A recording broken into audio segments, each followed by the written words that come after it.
Hello everyone, welcome on your YouTube channel math by Akash. हम लोग बात कर रहे हैं फिलहाल DSSB के एग्ज़ामों को लेते हुए। आप में से अधिकांश लोग ये बात जानते होंगे कि हम लोगों ने 2024 में जितने भी पेपर हुए हैं 2024 में DSSB के, वो सारे कर लिए हैं। साथ के साथ हमने इसकी प्लेलिस्ट भी बना ली है, तो आप लोग देख सकते हैं जाके। और साथ ही साथ 2019 में जो पेपर हुए थे किसके, जेल वार्डर का जो पेपर हुआ था उसकी भी प्ले लिस्ट बना ली है, उसे भी आप लोग देख सकते हैं। फिलहाल हम बात कर रहे हैं 2023 में जो पेपर हुआ है टीजीटी और पीजीटी के जो पेपर हुए थे उनकी बात कर रहे हैं, समझ रहे हो। इसी प्रकार से 21, 22 और 20, 19 में जितने भी पेपर हुए हैं DSSB से रिलेटेड वो सारे कराने की मैं कोशिश करूँगा। तो यदि आप चैनल पे नए हैं या फिर आपने अब तक सब्सक्राइब नहीं किया तो आप कर सकते हैं, जिससे क्या होगा मैं आपको कंप्लीट PYQ करा दूंगा। खैर चलते हैं, सीधे काम की बात करते हैं। आज जो हम लोगों के पास पेपर है वो PGT इंग्लिश का पेपर है, ठीक है, और ये जून 2023 का पेपर है, ठीक है ना। तो देखते हैं कि फर्स्ट क्वेश्चन क्या कहता है इसका। देखो इजी सा क्वेश्चन है। फर्स्ट क्वेश्चन, एक वर्ग की भुजा में 20% की वृद्धि की जाए तो वर्ग के क्षेत्रफल में कितने % की वृद्धि होगी। तो इसमें सक्सेसिव लगा सकते हो। सक्सेसिव क्या कहता है आपका, A% प्लस B%। अब ये अगला वाला साइन डिपेंड करता है पीछे वाले साइन पर। पीछे प्लस है तो यहाँ प्लस आ जाएगा, A इंटू बी अपॉन में 100%। बात समझ रहे हो।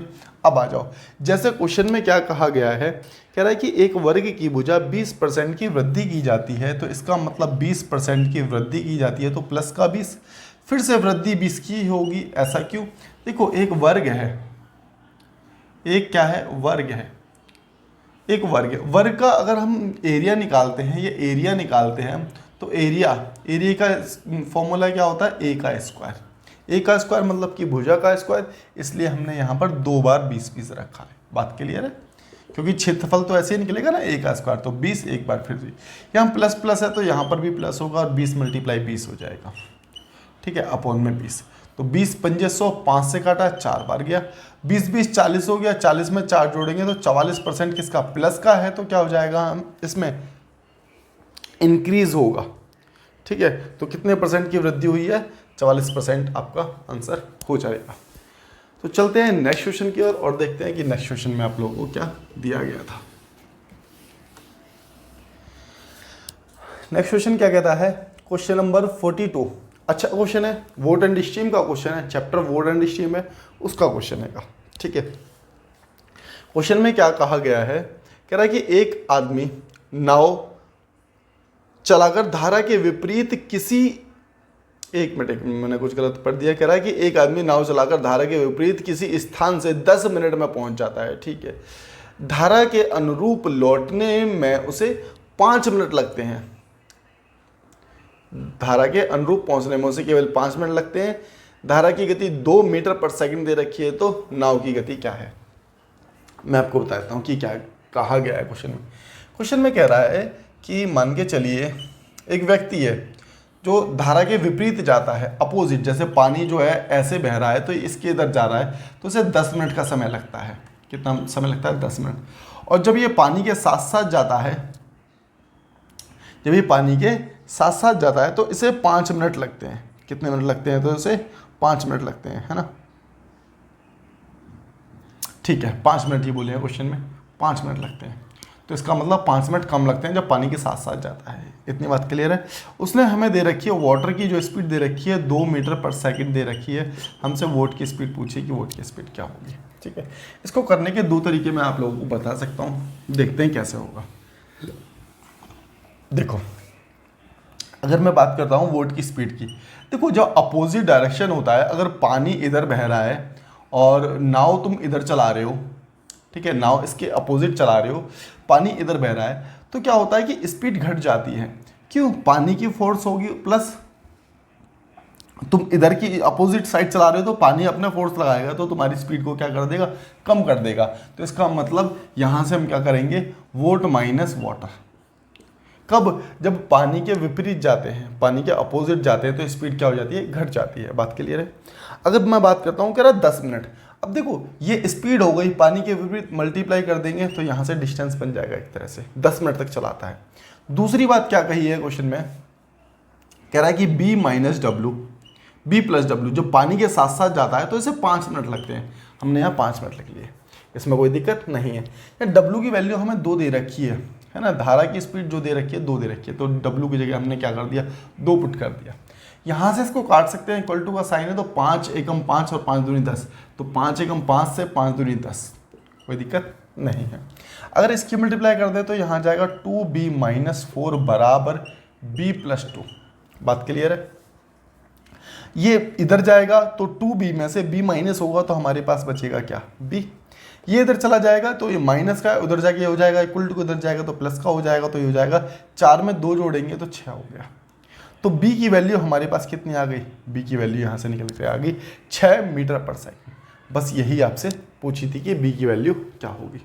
तो उम्मीद करते हैं बात आप लोगों को समझ आ गई होगी। चलेंगे क्वेश्चन नंबर 3 की ओर और देखते हैं कि 3 में क्या दिया गया आप लोगों को। क्वेश्चन नंबर 3 आपका क्या कहता है? देखो इसमें क्या कहा गया है, 12 और 24 के तृतीय अनुपातिक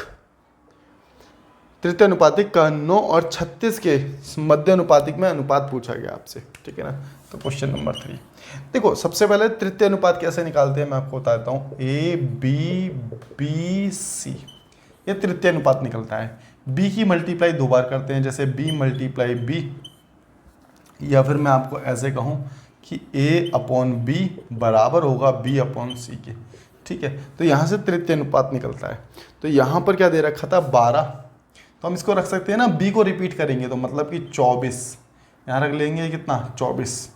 देखो ये यहाँ से मल्टीप्लाई हो जाएगा वैसे तो, या मैं आपको ऐसे दिखा देता हूँ, जैसे क्वेश्चन में दिया गया है 12 24 अनुपात 24 और ये x की वैल्यू हमें निकालनी है। तो यहाँ पर होगा कितना? 12/24 बराबर में 24/x, ठीक है।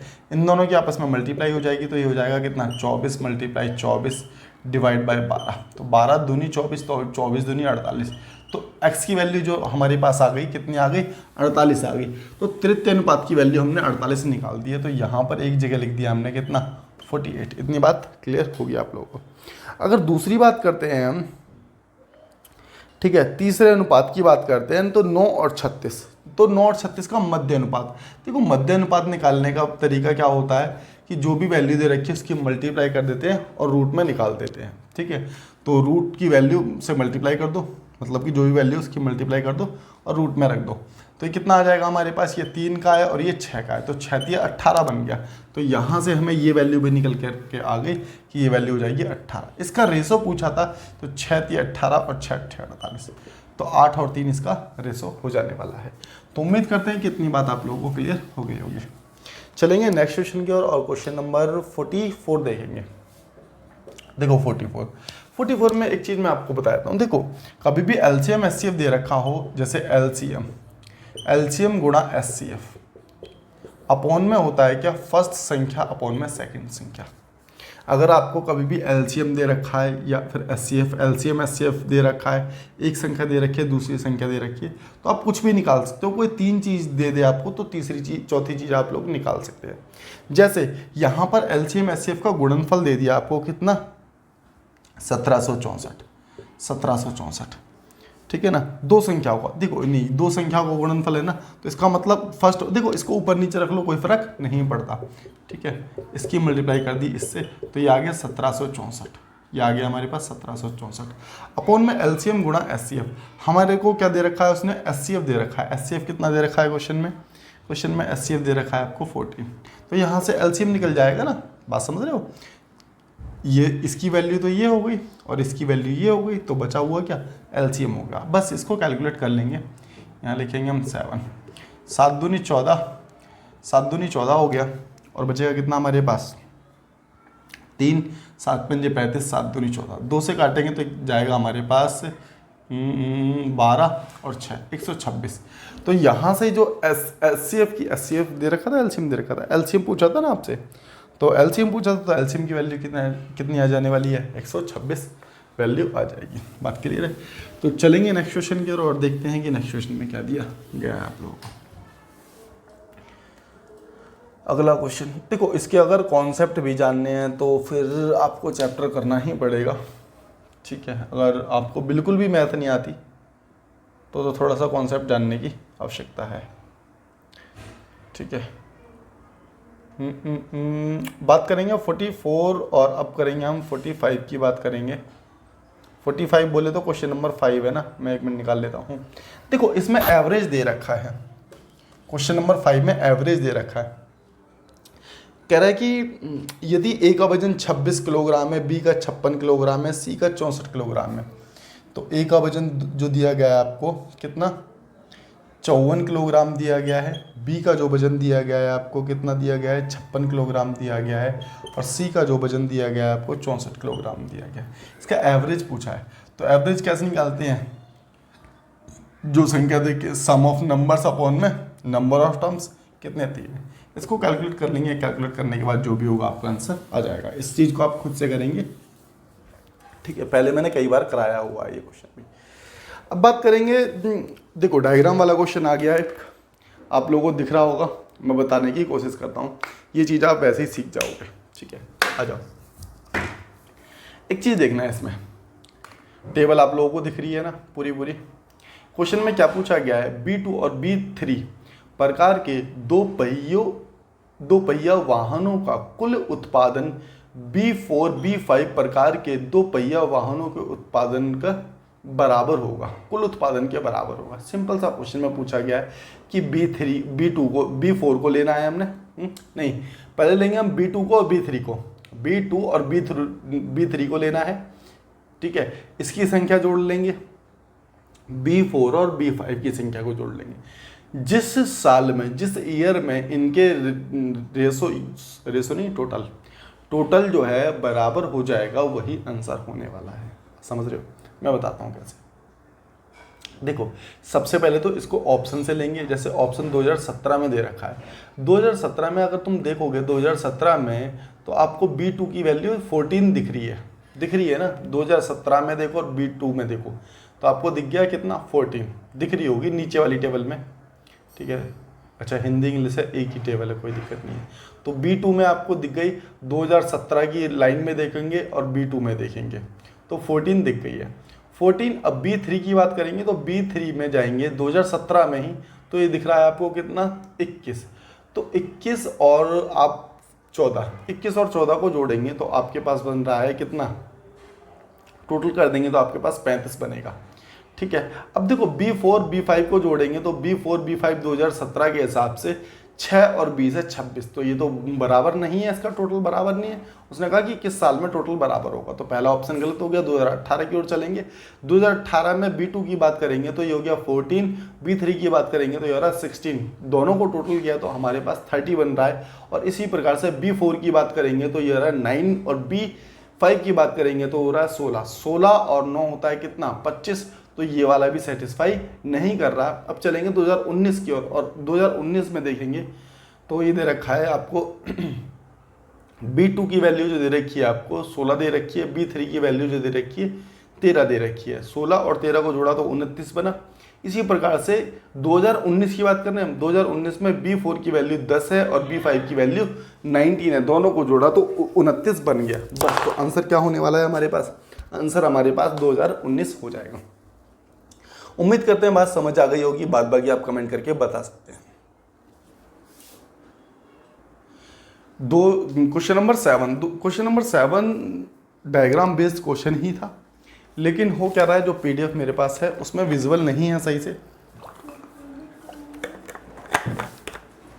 तो विजुअल नहीं है तो आपको दिख नहीं पाएगा, तो उसको कराने का मुझे नहीं लगता कि कोई भी औचित्य होता है। हम चलेंगे क्वेश्चन नंबर 8 की ओर और देखते हैं कि 8 में क्या दिया गया है, ठीक है ना। और चलिए देखो, द डायमीटर ऑफ बेस, अच्छा हिंदी में कर लेते हैं। एक लंबवतीय शंकु के आधार का व्यास दे रखा है, उसकी तिरछी ऊंचाई दे रखी हैगी, और क्या दिया गया है इसमें व्यास और ऊंचाई दे रखी है आपको, शंकु का आयतन पूछा है, कोई दिक्कत नहीं है। तो देखो सबसे पहले हम एक शंकु ही बना लेते हैं कि शंकु कैसे बनता है। शंकु कुछ इस प्रकार से बनता है, ठीक है ना, शंकु कुछ इस प्रकार से बनता है। अब ये हमने बना ली इसकी h, ये हाइट हो गई, और ये एक बेस जो है एक सर्कल बेस्ड है। कौन कौन को हम शंकु कह सकते हैं, ठीक है। अगर हम बात करें इसकी रेडियस की, ठीक है, अगर हम इसके देखो व्यास दे रखा है, व्यास क्या होता है, डायमीटर। डायमीटर आपने पढ़ा होगा, डायमीटर का अगर हाफ कर देते हैं, डायमीटर को 2 से भाग कर देते हैं तो क्या निकल जाता है, रेडियस निकल जाता है, ठीक है। तो ये आपको दे रखा है कितना, 15, डायमीटर आपको 15 दे रखा है, तो रेडियस हो जाएगा 15/2, ठीक है। तो इसकी देखो यहाँ से यहाँ तक की वैल्यू कितनी आ गई, ये आ गई आपके पास 15/2, 15/2। अगर इसकी तिरछी ऊंचाई होती है ये वाली, स्लैंट हाइट कहते हैं इसे इंग्लिश में, ठीक है, और इसकी जो वैल्यू दे रखी है 12.5 दे रखी है, इसका मतलब मैं इसको लिख सकता हूँ 25/2, 12.5 को, कोई दिक्कत नहीं है, ठीक है। अब एक चीज़ ज़रा ध्यान से देखना, यहाँ पर क्या हो रहा है, देखो ये h है, ठीक है। आप लोगों ने राइट एंगल ट्रायंगल पढ़ा होगा, पाइथागोरस थ्योरम पढ़ी होगी, ये ऐसा मैं मान के चल रहा हूँ, नहीं पढ़ी तो मैं उसके बारे में थोड़ा सा बता देता हूँ। ऐसा नहीं कि थ्योरम पढ़नी पड़ेगी, राइट एंगल ट्रायंगल आपने देखा होगा। हाइपोटेनियस निकालने का फॉर्मूला क्या होता है, हाइपोटेनियस निकालने का फॉर्मूला, हाइपोटेनियस का स्क्वायर इक्वल टू होता है बेस का स्क्वायर प्लस हाइट का स्क्वायर, ठीक है। हमें h नहीं दे रखा, हमें क्या दे रखा है, हमें स्लैंट हाइट, स्लैंट हाइट का मतलब क्या हो गया, हाइपोटेनियस दे रखी है, हाइपोटेनियस का स्क्वायर करेंगे तो 625 और बटे में 2 का स्क्वायर 4 हो गया, ठीक है, इक्वल टू बेस हमें दे रखा है कितना, 15/2, तो इसका करेंगे कितना 225, 15 का स्क्वायर होता है, 2 का स्क्वायर 4 हो गया, प्लस h का स्क्वायर हमें निकालना है, h हमें क्या करना था, निकालना था, बात क्लियर है। अब ये इक्वल टू के इधर चल, ये वैल्यू जो है इक्वल टू के इधर आ जाएगी, और 225 डिवाइड बाय 4 माइनस हो जाएगा 225 divide by 4 equal to h square. अब बात समझ पाए, इक्वल टू इधर जाएगी तो माइनस हो जाने वाली है ना। अब देखो 625 में से सीधा घटा दो, क्योंकि बेस क्या है, समान है, एलसीएम लोग 4 ही आएगा, तो 625 में से 225 को निकाल देंगे तो 425/400 बचा हमारे पास, क्या बचा, 400/4 बचा। इसको इससे डिवाइड कर देते हैं, तो जब डिवाइड करेंगे तो इसको इससे काटेंगे तो 100 आ जाएगा, बात क्लियर है। तो 100 यहाँ पर लिख दिया, ठीक है। अब स्क्वायर हटाएंगे तो अंडर रूट छट जाने वाला है, तो ये आ गया, ये वैल्यू किसकी आ गई, ये वैल्यू आप लोग कहेंगे √100 क्या होता है, 10 होता है, बात क्लियर है। अब यहाँ से h की वैल्यू हमने निकाल ली, बस हमें h की वैल्यू ही चाहिए थी। क्यों चाहिए थी, क्योंकि फॉर्मूले में h की वैल्यू निकालनी पड़ेगी। अब क्या होगा, एरिया वॉल्यूम ऑफ कौन क्या होता है, 1/3 पाई r स्क्वायर इंटू h, इसलिए हमें h निकालनी थी। तो 1/3 पाई की वैल्यू क्या दे रखी है, अच्छा पाई को पाई रखा गया है, ऑप्शन में इस चीज़ को ध्यान में रखेंगे, खामखा तुम इसको बेवजह काटते रहो और वहाँ जाके पता लगे कि पाई की वैल्यू सिर्फ पाई दे रखी है, तो इस चीज़ का ध्यान दे लेना ऑप्शन देख के। यहाँ r की वैल्यू हमें दे रखी है 15/2, 15/2 गुणा में 15/2 इंटू में h की वैल्यू जो दे रखी है हमें 10 दे रखी है। इतनी बात क्लियर है। 3 पंजे 15 हो गया, 2 पंजे 10 हो गया, ठीक है। तो अब इसको काट लेते हैं, कितना जाएगा, 25 पंजे 125 और 25 से कम 25 और 2 27, ठीक है, डिवाइड बाय 2 पाई। इसको और काटेंगे तो हमारे पास कितना जाएगा, 2 एकम 2 और 2 तिया 6 और 2 सत्ते 14 और 2 पंजे कुछ गलत काट दिया क्या हमने, 2 एकम 2 जा रहा है ना, ठीक है ना सब कुछ, 2 एकम 2 गया, 2 तिया 6 गया। एक बार दोबारा से काटेंगे, शायद कैलकुलेशन में कहीं मिस्टेक कर दी थी हमने। 1/3 पाई की वैल्यू आ गई, आर की वैल्यू हमें दे रखी है कितनी, 15 × 15 कर दी, बटे में 2 इसके भी है, बटे 2 में इसके भी हैगा। एच की वैल्यू कितनी आ गई, 10 आ गई। तो 2 से काटा 5 बार गया है ना, 3 पंजे 15 गया, ठीक है, ये 5 है, ठीक है। और ये हो जाएगा हमारे पास 15 पंजे 75, 75 × 5 तो हो गया हमारे पास 55 25, 7 पंजे 35, 35 और 2 37, ठीक है। 2 से काटेंगे तो 2 एकम 2 हो गया और 2 अट्ठे 16 हो जाएगा, 2 सत्ते 14 और 2 पंजे 10, ये आ गया पाई। तो हमारे पास 187.5 आ जाएगा, ठीक है। ये आ गया क्या, पाई की पाई की नहीं, वॉल्यूम निकल के आ गया किसका, कौन का। तो उम्मीद करते हैं बात समझ आ गई होगी आप लोगों को, है ना। तो चलेंगे नेक्स्ट क्वेश्चन की ओर और देखते हैं नेक्स्ट क्वेश्चन में आप लोगों को क्या दिया गया है। बात करेंगे क्वेश्चन नंबर 9 की। क्वेश्चन नंबर 9 में कह रहा है यू एक काम को 20 दिन में करता है, वी 30 दिन में करता है, डब्ल्यू जो है वो 60 डेज में करता है, 60 दिनों में करता है। यू वी, ये यू है, सबसे पहले वाला यू है, ये वी है और ये डब्ल्यू है। और क्वेश्चन नंबर 9 है, ये करता है 20 में, ये करता है 30 में और ये करता है 60 दिनों में। तीनों की अगर बात करेंगे तो टोटल वर्क कितना हो जाएगा, एलसीएम लेंगे तो एलसीएम 60 ही जाएगा। इसका एलसीएम लेना तो आता है ना आप लोगों को। जैसे सबसे बड़ी संख्या देख ली 60 है, तो 20 दिया 60, 30 दूनी 60, तो इसका मतलब 60 ही एलसीएम हो जाएगा। ऐसे आता है तो ठीक है, नहीं आता तो आप लोग वीडियो भी देख सकते हो, मैंने एक वीडियो डाल रखी है, मिल जाती है तो आपको ठीक है, नहीं मिलती तो कमेंट करके बता सकते हो कि कैसे जल्दी एलसीएम निकालें, इसकी वीडियो मैंने बना रखी है। बात बाकी आपको जैसे आता है आप वैसे भी निकाल सकते हैं, ठीक है। तो अगर एफिशिएंसी की बात करूं मैं यहाँ पर, इसकी एफिशिएंसी तो 20 दिया 60, इसको इससे डिवाइड कर रहे हैं, 30 दूनी 60, इसको इससे डिवाइड कर रही है, 60 एकम 60, इसको इससे डिवाइड कर रहे हैं। तो हमने एफिशिएंसी निकाल ली। अब 3 2 5 और 1 6, टोटल एफिशिएंसी आ गई 6। लेकिन उसने क्या कहा है, पहले दिन काम करता है ए, मतलब कि यू, दूसरे दिन भी यू काम करता है, तो दूसरे दिन भी 3 भाग होगा। जैसा ही तीसरे दिन आता है तो तीनों काम करने के लिए आ जाते हैं, ये दोनों भी मदद करते हैं, तो उस दिन काम होगा कितना, 6 भाग। तो 6 भाग काम हो रहा है कब, तीसरे दिन में। पहले 2 दिन में 6 भाग हुआ और तीसरे दिन में 6 भाग हुआ, तो टोटल मिलाकर 3 दिन में कितना, 12 भाग काम हुआ है 3 दिन में। क्या बात सही है, ठीक है। तो 12 भाग काम हो गया, तो 12 से इसको डिवाइड कर देते हैं हम, 12 पंजे 60। अब हमने तो एक बार में डिवाइड कर दिया, जबकि 3 दिन में हो रहा था इतना काम, मैंने दिखाया ना 3 दिन में लग रहे थे, ठीक है। तो 12 भाग 3 दिन में, तो यहाँ पर मल्टीप्लाई कर देंगे तो आ जाएगा कितना, 15 डेज। तो 12 भाग काम कितने दिन में होगा, 15 दिन में आपका हो जाएगा। तो उम्मीद करता हूँ ये बात भी आप लोगों को समझ आ गई होगी, ठीक है। तो ये था क्वेश्चन नंबर आप लोगों का कौन सा, 9। अब चलेंगे 10 की ओर और देखते हैं कि 10 में क्या दिया गया है। कह रहा है कि 10 संख्याओं का औसत दे रखा है 8, यदि प्रत्येक संख्या में 14 से गुणा कर दिए जाए तो क्या होगा। 14 8 112 आंसर होगा। डायरेक्ट करेंगे, डायरेक्ट कैसे मैं समझाता हूँ आपको। कभी भी एवरेज में किसी से मल्टीप्लाई किया जाए, प्लस किया जाए, डिवाइड किया जाए, कुछ भी किया जाए, तो एवरेज में भी उतना ही इफेक्ट पड़ जाता है। जैसे मैं आपको दिखाता हूँ, जैसे मैंने एक संख्या लिखी 3 6 9 और 12, 3 6 9 12 लिखी, ठीक है। एक और ले लो 15। अगर मैं आपसे कह रहा हूँ कि इसका एवरेज क्या है, तो आप लोग कहोगे जी इसका एवरेज है 9। क्या बात सही है। मैंने क्या कहा से, मैंने कहा कि प्रत्येक संख्या को 3 से मल्टीप्लाई कर दी जाए। अब देखो प्रत्येक को 3 से मल्टीप्लाई कर रहे हैं, प्रत्येक को 3 से मल्टीप्लाई कर रहे हैं, प्रत्येक को 3 से मल्टीप्लाई कर रहे हैं, प्रत्येक को 3 से मल्टीप्लाई कर रहे हैं, तो इसका मतलब एवरेज भी 3 से मल्टीप्लाई हो रहा है। तो नया एवरेज जो बन जाएगा हमारे पास कितना हो जाएगा, 27। क्या बात समझ पाए ना। तो आपसे कभी भी कहता है कि प्रत्येक संख्या को मल्टीप्लाई कर दिया गया है, जितनी नंबर से कर दिया जाए, तो इसका मतलब एवरेज को आप उतने नंबर से मल्टीप्लाई कर देना और आपका आंसर आ जाएगा। जैसे देखो मल्टीप्लाई की बात कहे, डिवाइड की बात कहे, ऐड की बात कहे, सब्ट्रैक्ट की बात कहे, किसी की भी कहे, एवरेज में से उतना घटा देंगे, एवरेज में उतने से मल्टीप्लाई कर देंगे, एवरेज में उतना ही जोड़ देंगे। जो भी कहेगा वो कर देंगे हम एवरेज के साथ। तो यहाँ पर क्या करेंगे, यहाँ पर एवरेज जो दे रखा था 8 दे रखा था, प्रत्येक संख्या को जो मल्टीप्लाई किया गया 14 से, तो 14 8 112। तो नया एवरेज जो हमारे पास बन जाएगा वो कितना हो जाएगा, 112 आंसर हो जाएगा। चलते हैं क्वेश्चन नंबर 11 की ओर और देखते हैं कि 11 में क्या आया है ना। क्या दिया गया है देखते हैं। कह रहा है कि फाइंड द थर्ड प्रोपोर्शनल, तृतीय अनुपात बताना है।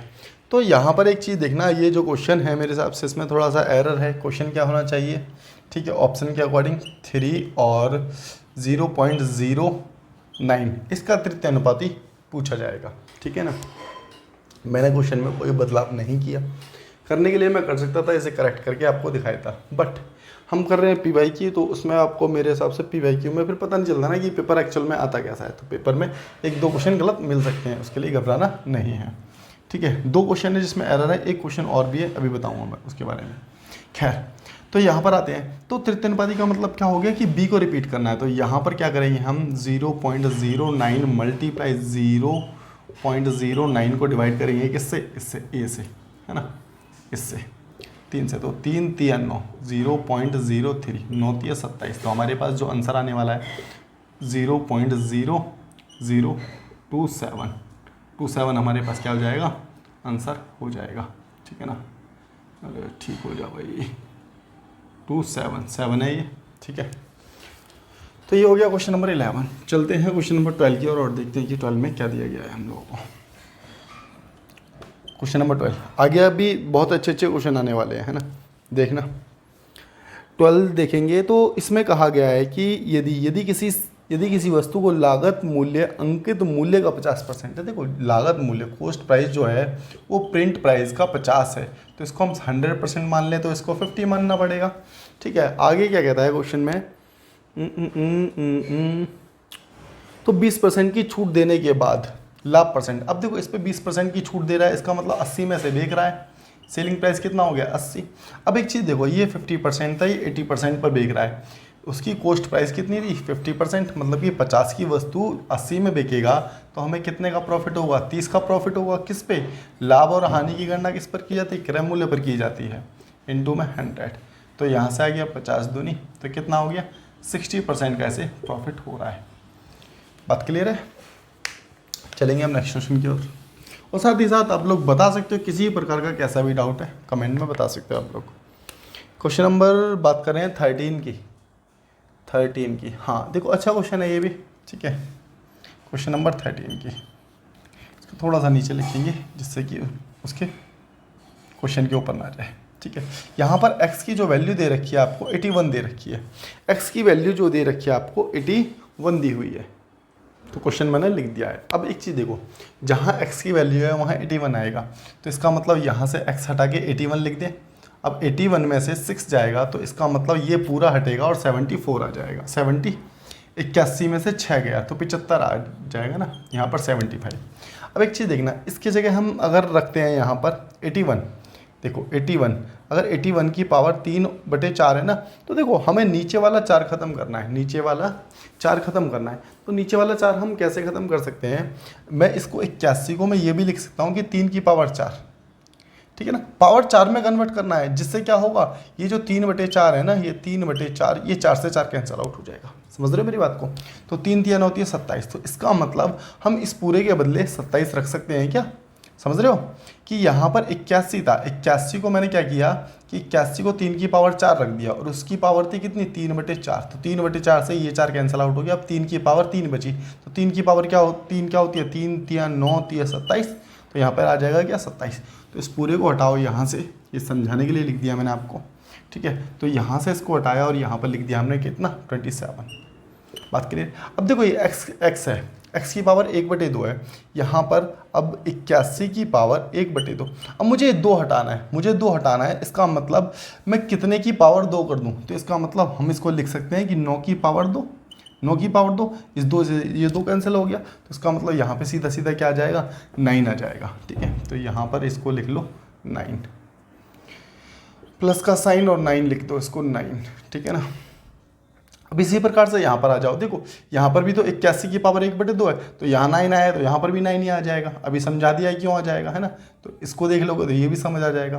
यहाँ 1/4 है, अब 1/4 कैसे लोगे, तो देखो 81 की पावर 1/4 है, 81 की पावर कितनी है 1/4 है। तो अब हमें क्या करना है, हमें इस 4 को हटाना है। इस 4 को हटाने के लिए मैं कह रहा हूँ कि इस संख्या को ऐसी बना दो जिसकी पावर 4 हो जाए, तो तुम कहोगे जी 3 की पावर 4 कर दें, 3 3 9 27 से 81 होता है ना। अगर 3 की पावर अगर 4 लिखेंगे तो इसका मतलब भी तो क्या है, ये 81 ही है, तो 4 से 4 कैंसिल आउट हो गया, तो यहाँ पर आ जाएगा जो 3 आ जाएगा। कहाँ 3 लिखने वाले हैं हम, यहाँ पर 3 लिखने वाले हैं, है ना, तो यहाँ पर हमने लिख दिया कितना 3। बात क्लियर है। इसी प्रकार से इस x की पावर 1/2 अभी हमने निकाला है ना, x की पावर 1/2 मतलब कि 9 आ जाएगा, है ना, x की पावर 1/2 अभी ऊपर भी सॉल्व किया था, ये 9 आ गया। तो बात इतनी क्लियर है, तो 9 चौक 36, तो ये भी हो गया 36, तो यहाँ 36 लिख दिया हमने पूरा, 9 3 12, ये 12 हो गया तो इसको पूरा 12 लिख दिया। ठीक है, और ये 10 हो गया तो इसको पूरा 10 लिख दिया। ठीक है ना, तो 12 3 36, 3 से काटेंगे तो 25 बार जाएगा, तो ये आ जाएगा हमारे पास कितना 2.5, यही आप लोगों का आंसर होने वाला है। मुझे लगता है कहीं जल्दबाजी में गलती कर दी। जल्दबाजी में कोई गलती नहीं की है। यहाँ पर एक चीज़ लिखना मैं भूल गया था। यहाँ से तो ये आ गया हमारे पास 25/10 है ना। यहाँ पर लास्ट में x की पावर है, x की पावर 1/4 है। तो x की पावर 1/4 का मतलब है कि यहाँ 9 आएगा। ठीक है, कोई दिक्कत नहीं है। तो 25 में 225 हो गया। ठीक है, 225/22 पॉइंट। मुझे लगता है फिर भी मुझे गड़बड़ करनी पड़ गई। यहाँ मैं थोड़ा सा करेक्शन ठीक कर देता हूँ। ये जो है ना, x की पावर 1/4 है। तो x की पावर 1/4 मतलब कि 81 की पावर 1/4 है। तो हम इसको यहाँ पे क्या लिखेंगे, या 3 लिखेंगे। 3 की पावर 4, तो ये 4 से 4 कैंसिल आउट हो गया, 3 आ जाएगा। तो इसको बस ठीक कर लेते हैं, बाद बाकी सब कुछ ठीक था। ठीक है, तो ये मल्टीप्लाई कितना हो जाएगा, 3। तो 25 थी, अब 75 और नीचे कितना बच रहा है हमारे पास, 10 बच रहा है। तो यहाँ से जो आंसर आने वाला है वो आ जाएगा कितना, 7.5। ठीक है ना। तो वीडियो को एक बार आगे पीछे करके देख लो तो भी आप लोगों को क्लियर हो जाएंगे। ठीक है, और जैसे ही पढ़ रहे हो ना, पेन पेपर लेके पढ़ो, आराम से सब कुछ समझ आएगा। विश्वास करो, सब कुछ समझ आएगा अगर आराम से टेबल पे पेन पेपर लेके तसल्लीपूर्वक बैठे हो तो। और ऐसे चलते फिरते देख रहे हो तो कोई दिक्कत वाली बात ही नहीं है फिर तो, है ना। 14 की ओर आओ, और 14 में देखते हैं। ये क्वेश्चन अब तक तो नहीं दिखा, इतने सारे पेपर कर लिए, टाइम एंड वर्क के अलग अलग क्वेश्चन दिखते थे। महिला पुरुष वाला दिख गया। किसको कैसे सॉल्व करेंगे दिखाता हूँ मैं आप लोगों को। देखो, कह रहा है 6 पुरुष और 8 महिलाएं। तो हम लिखेंगे इसको 6 पुरुष 8 मेल प्लस 8 महिलाएं, बोले तो 8 फीमेल। F को डिनोट कर रहे हैं हम फीमेल से, M से डिनोट कर रहे हैं मेल को। 10 दिन में किसी कार्य को करते हैं। कितने दिन में, 10 दिन में कार्य को करते हैं। अगला इक्वेशन क्या कहता है, अगली बात करता है कि 5 पुरुष और महिलाएं कितनी हैं यहाँ पर हमारे पास, 15 महिलाएं हैं। 15 महिलाएं किसी काम को 8 दिन में करती हैं। देखो, हमने इसको ऐसा क्यों किया, मैं इसके बारे में तो मैं ये भी बता देता हूँ। जैसे 6 पुरुष 8 महिलाएं 10 दिन में करती हैं, तो इसका मतलब 6 पुरुष 8 महिलाएं दोनों मिलकर हमारे पास टोटल वर्क आ रहा है एक तरह से, कि टोटल वर्क इसका कितना है, ये बराबर है दूसरे लोगों के टोटल वर्क के। बात क्लियर है। ठीक है, तो यहाँ से कंपेयर कर लेते हैं पहले। तो यहाँ से काटने के लिए आप ये भी कर सकते हो कि इसको काटो यहाँ 4 लिख लो, इसको काटो यहाँ 5 लिख लो। अब मल्टीप्लाई कर दो पूरी इक्वेशन से। तो 6 पंजे 30 हो जाएगा, 30m प्लस 8 पंजे 40f। ठीक है, बराबर में इसकी मल्टीप्लाई इससे करेंगे तो 5 चौक 20m प्लस 60f। बात क्लियर है। तो यहाँ से देखो, m से m जाएगा तो हमारे पास बचेगा 10m, बराबर में ये उधर जाएगा तो बचेगा कितना, ये उधर जाएगा तो माइनस हो जाएगा ना। 60 में से 20 गया, इक्वल टू उधर जाके माइनस होता है ना। 60 में से 20 गया तो कितना बचेगा, 60 में से 40 गया तो 20 बचेगा ना, 20 है। ठीक है, 0 से 0 कैंसिल आउट कर दो। तो यहाँ पर हमें ये पता चल गया कि एक आदमी बराबर है 2 औरत के। एक आदमी बराबर है 2 औरत के, यही तो बचा है ना। यहाँ m की वैल्यू बची, यहाँ f की वैल्यू बची। तो एक, जहाँ आपको एक आदमी चाहिए वहाँ 2 औरतें चाहिए काम के लिए। बात क्लियर है। अब इसको 8 का 8 ही रहने देंगे अभी, ठीक है ना, क्योंकि अब यहाँ से टोटल वर्क निकालने हैं। एक बात बताना आप लोग, एक आदमी की जगह हम 2 औरतें रखेंगे, जहाँ भी रखेंगे हम। ठीक है, हम बढ़ा के रखते हैं।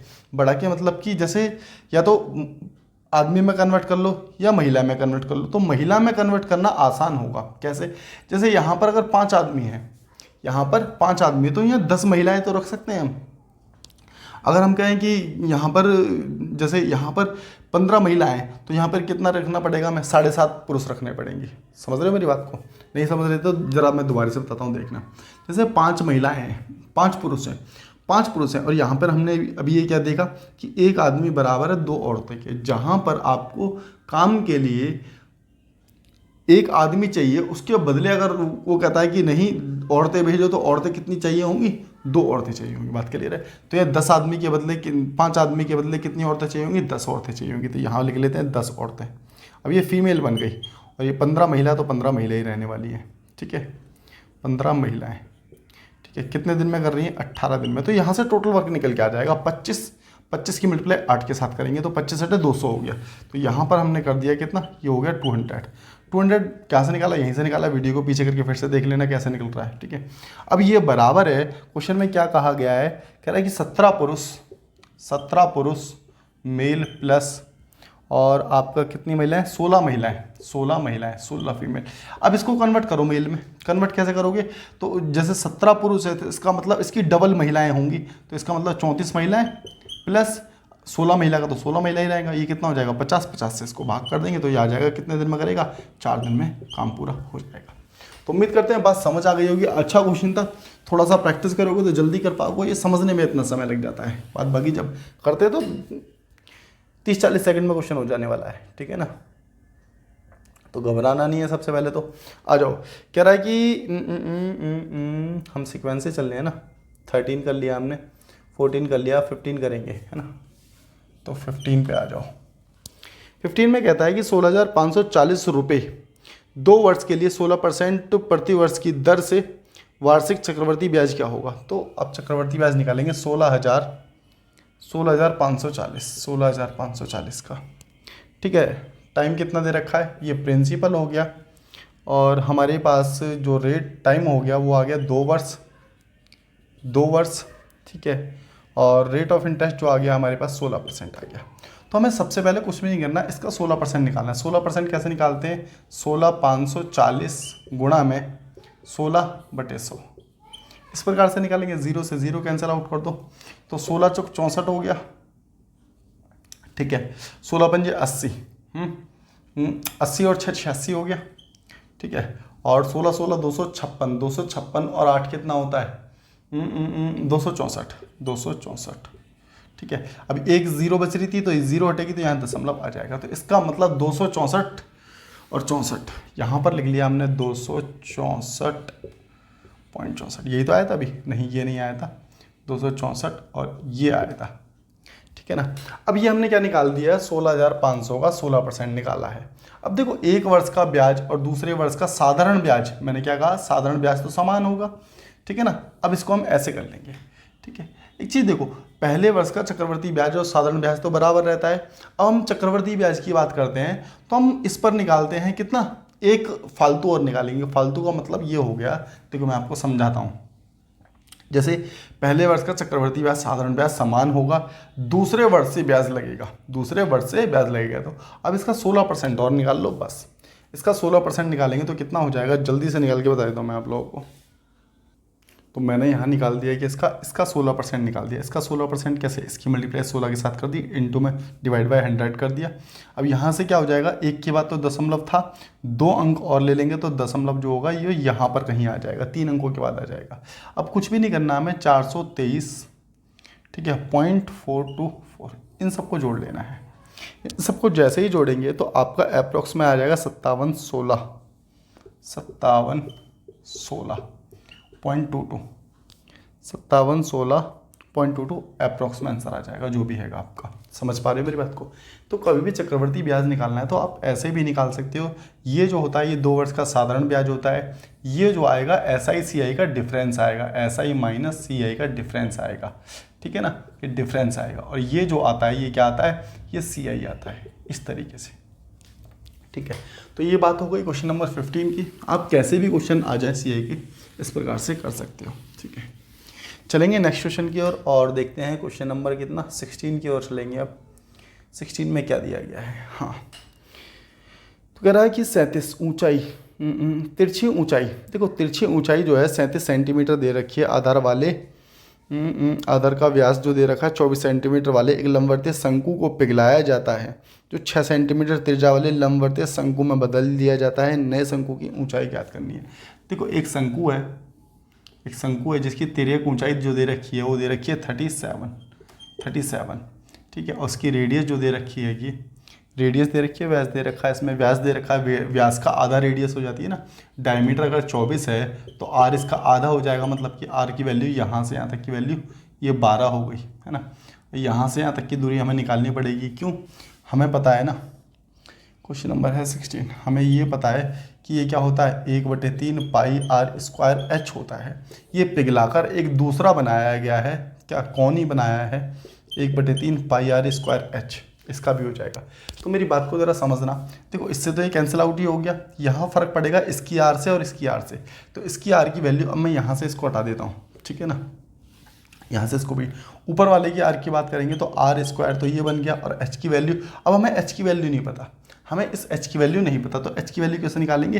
तो देखो ये क्या है, यहाँ पर एक 90 डिग्री पर कट कर रहा है, तो इसका मतलब एक राइट एंगल ट्रायंगल बना है। तो पाइथागोरस थ्योरम आपने सुना तो होगा, नहीं पढ़ा होगा तो हमें पता है ना, अभी अभी मैंने बताया भी था, h का स्क्वायर अपॉन में इक्वल टू b का स्क्वायर प्लस p का स्क्वायर बराबर होता है, ठीक है ना। तो ये हो गया हमारे पास परपेंडिकुलर, ये हो गया बेस, बराबर होगा किसके, ये वाली हाइपोटेन्यूज के। तो इसकी वैल्यू हमें 37 दे रखी है कि 37 का स्क्वायर प्लस बी का बेस, बेस कितना है हमारे पास 144, मतलब कि 12 का स्क्वायर, ठीक है 12 का स्क्वायर, और ये हो जाएगा हमारे पास पी का स्क्वायर। इसका स्क्वायर ले जाके इसके स्क्वायर में से इधर ले जाके घटाओगे तो जो भी निकल के आएगा वो 35 का आएगा। मुझे याद है कि ये ट्रिपलेट बनता है 12, 35, 37 का। अगर आप चाहो जल्दी करने के लिए तो आप भी इस चीज़ को याद कर सकते हैं, अदरवाइज निकालना है तो आप निकाल भी सकते हैं। तो 144 में से 37 का स्क्वायर करके माइनस कर देंगे तो पी की वैल्यू आ जाएगी। पी की वैल्यू जो भी आएगी रूट में आएगी और हमें पता चल जाएगा कि वो 35 का स्क्वायर है। बात क्लियर है? आ जाओ, तो हम यहाँ h के बदले क्या रख देंगे, 35 रख देंगे। अब दूसरा r जो दे रहा है वो कह रहा है कि 6 हैगा, 6 मीटर सेंटीमीटर, ये और देख ले एक बार, 6 सेंटीमीटर, आगे भी 6 सेंटीमीटर दे रखा था, इंटू में h, बस ये इस h की वैल्यू पूछी थी। तो 6 दूनी 12, 6 दूनी 12, तो 35 दूनी 70, 70 दूनी 140। h की वैल्यू कितनी आ गई हमारे पास, 140 आ गई। तो ऊंचाई बिल्कुल ठीक है आंसर, ठीक है ना। तो ये हो गया क्वेश्चन नंबर कौन सा, 16 हो गया हम लोगों का। चलेंगे क्वेश्चन नंबर 17 की ओर और देखते हैं कि 17 में क्या दिया गया। कह रहा है एक डीलर है, डीलर कपड़ों की कीमत लागत मूल्य से 31% अधिक अंकित करता है। यदि वह अंकित मूल्य पर 21% की छूट देता है तो उसका लाभ परसेंट। उसने क्या किया है, डीलर क्या काम कर रहा है, 17, देखो 100 रुपये हमने कॉस्ट प्राइस माना, उसने पहले कर दिया उसको 131, कितना कर दिया 131 अधिक कर दिया, तो मतलब कि 100 पर ही अधिक होगा। और जब बेचते समय उसने क्या किया, बेचते समय उसने कह दिया एक काम करो तुम इसको ले जाओ, 21% का डिस्काउंट दे देना। 21% का डिस्काउंट मतलब कि 79 अपॉन में 100, बस इसको कैलकुलेट कर लो जल्दी से। तो इसका मतलब है बस हमें मल्टीप्लाई करनी है 79 की, इसके साथ 9 एकम 9 13, निम्न 117 होता है ना, 117 है ना। तो 7 एकम 7, 13 7 91 होता है, 13 7 91, तो ये आ जाएगा 9 14 और 2 2 2 2 और 1 3, और ये आ गया हमारे पास 10, ठीक है। तो ये आ रहा है कितना, दशमलव लग जाएगा, 2 0 नीचे थी, 2 0 हटाएंगे ऊपर दशमलव आ जाता है, तो 103.49 ये आ गया। अब एक चीज़ देखना आप लोग कि 103.49 आ गया, ठीक है। ये 100 माना था तो पहुँच कितना गया, फालतू कितना पहुंच गया 3.49, इतने परसेंट का क्या हो रहा है, हमें प्रॉफिट हो रहा है। तो उम्मीद करते हैं बात समझ आ गई होगी आप लोगों को, ठीक है ना। आप समझने के लिए ये भी कर सकते हो, अगर तुम्हें लग रहा है कि परसेंटेज कैसे आ गया, भाई बट्टे में 100, बट्टे में 100, 100 से 100 कैंसिल हो गया तो भी तो परसेंटेज बन जाएगा, कोई फ़र्क नहीं पड़ता अगर हम 100% मान के चल रहे हैं तो ये था भाई आपका कौन सा 18 कर लिया हमने, नहीं 18 नहीं किया, 18 आसान सा क्वेश्चन है, ठीक है। मैं आप लोगों के लिए होमवर्क में देता हूँ 18, कुछ नहीं करना, ऐसा ही निकालना है, और फॉर्मूला लिख देता हूँ मैं आपको, P into R into T, ठीक है। और यहाँ पर P की वैल्यू जो दे रखी है आपको 7200 दे रखी है, रेट जो दे रखा है 3% दे रखा है, ठीक है। और टाइम जो दे रखा है आपको कितना 72,000 है, ये टाइम जो दे रखा है 6 वर्ष दे रखा है। वैल्यू पुट करेंगे, कमेंट में आप लोग बता सकते हैं कि क्या आंसर होने वाला है। आसान सा क्वेश्चन है, पहले कई बार किया हुआ है तो अब नहीं करने वाले, ठीक है। क्वेश्चन नंबर 19 की ओर चलेंगे, सेकंड लास्ट क्वेश्चन है 19 में क्या कहता है कि 720 अंकित मूल्य वाला एक स्कूटर 500 रुपये में बेचा जाता है। देखो प्रिंट प्राइस जो है उसका 720 रुपये है, ठीक है, और उसे बेचा जो जा रहा है वो 500 रुपये में बेचा जा रहा है, ये सेलिंग प्राइस है। तो उसकी कितने परसेंट का डिस्काउंट दिया जा रहा है ये पूछा गया है। तो डिस्काउंट जो दिया गया है 220 का डिस्काउंट दिया गया है, तो इसमें से इसको घटा दे 220, ठीक है। अब डिस्काउंट किस पर दिया जा रहा है, देखो लॉस और प्रॉफिट देखते हैं हम कॉस्ट प्राइस पर, मेरी बात को समझना, लॉस और लाभ और हानि की गणना क्रय मूल्य पर करते हैं, लेकिन डिस्काउंट कभी भी देंगे तो प्रिंट प्राइस पर ही देंगे। तो यहाँ आ गया अपॉन में कितना 720 इंटू में 100, बात क्लियर है। 0 से 0 काट दो, ये गया 50 और ये गया 36, ये गया 2 से 18, ये गया 25, ठीक है। अब तो कुछ नहीं आ रहा, 25 दूनी 50 का 0 हो गया है ना, 25 दूनी 50 50 और 5 55, और बटे में कितना 18, तो ये हो गया कितना 250 बटे 9, तो यही आप लोगों का आंसर आ जाएगा 250 बटे 9%। है कहीं कुछ गड़बड़ कर दीजिए भाई, 25 दूनी 50, 25 दूनी 50, 50 50 50, कहीं तो गड़बड़ हो गई। एक बार फिर से कर लेते हैं, कोई दिक्कत नहीं है। 220, 220 बटे में कितना 500, 500 की 700 जाएगा ना, 720 ही तो जाएगा, तो हमने 720 ही तो किया था। 0 से 0 काट दी, 220 ही है ना। हाँ अंतर 220 ही जाएगा। 36 ये 50, 2 से काटा ये 18, 2 से काटा ये 25, ठीक है ना। और ये गया हमारे पास 11 और ये गया हमारे पास 9। 11 पंजे इसकी मल्टीप्लाई इसके साथ करेंगे, 11 पंजे 55, 11 दूनी 22, 22 22 और 5 27 बटे 9, बस यही % आपका आंसर आ जाएगा। तो बात क्लियर है। चलेंगे नेक्स्ट क्वेश्चन की ओर, देखते हैं आप। और आज की क्लास का लास्ट क्वेश्चन, क्वेश्चन नंबर 20। बहुत अच्छा क्वेश्चन है मेरे हिसाब से। ऐसा क्वेश्चन अगर आपने पहले किया है तो ही कर पाएंगे पेपर में, अदरवाइज तो नहीं कर पाएंगे। अगर लगता है कर पाएंगे तो वीडियो को रोक के खुद से करने की कोशिश करो। मुझे ऐसा लगता है कि 90% लोग तो नहीं कर पाएंगे। खैर अगर कर लिया तो बहुत अच्छी बात है। चलिए अब देखते हैं इस क्वेश्चन को कैसे करेंगे, ठीक है। और क्वेश्चन नंबर है ये 20, ठीक है। देखो बहुत अच्छा क्वेश्चन है, कई पेपरों में भी आया हुआ है, वैसे तो सीजीएल मेंस में भी पूछा गया था, ठीक है। आसान तरीके से करेंगे, एक बार में ही समझ आ जाएगा अगर ध्यान से देखेंगे, ठीक है। लेकिन उससे पहले सबसे पहले खुद से करने की एक बार कोशिश करो। कोशिश नहीं कर रहे तो कम से कम क्वेश्चन को रीड कर लो बस, ठीक है, जिससे कि अच्छा समझ आएगा। खैर चलते हैं क्वेश्चन की ओर और देखते हैं कि क्या दिया गया है क्वेश्चन में। कह रहा है एक समान गति से 30 किलोमीटर की दूरी तय करने के बाद एक ट्रेन के इंजन में कुछ खराबी आ जाती है, ठीक है। खराबी आ जाती है और इसलिए इसकी गति मूल गति की 4/5 गुना हो जाती है। नतीजतन ट्रेन अपने गंतव्य स्थान से 45 मिनट की देरी से पहुंचती है। यदि 18 किलोमीटर चलने के बाद ऐसा होता तो 9 मिनट पहले पहुंच जाती। यात्रा की दूरी ज्ञात करनी है। चलिए ठीक है। देखो हमने माना पॉइंट ए, ये हो गया ए, यहाँ से लेके यहाँ तक की दूरी हमने मान ली बी, जो ट्रेन को चलनी थी। ट्रेन कई मान के चलते हैं हम यहाँ पर ख़राब हो गई, जिसकी ये यहाँ से यहाँ तक की दूरी क्वेश्चन में दी गई है 30 किलोमीटर। लेकिन ऐसा होने के बाद ट्रेन ने अपनी गति जो है 4/5 हो गई। अब यहाँ पर भी समझने वाली बात है कि देखो जब ट्रेन खराब हुई है तो इसका मतलब पहले की स्पीड ज़्यादा होगी, बाद की स्पीड तो कम हो जाएगी ना।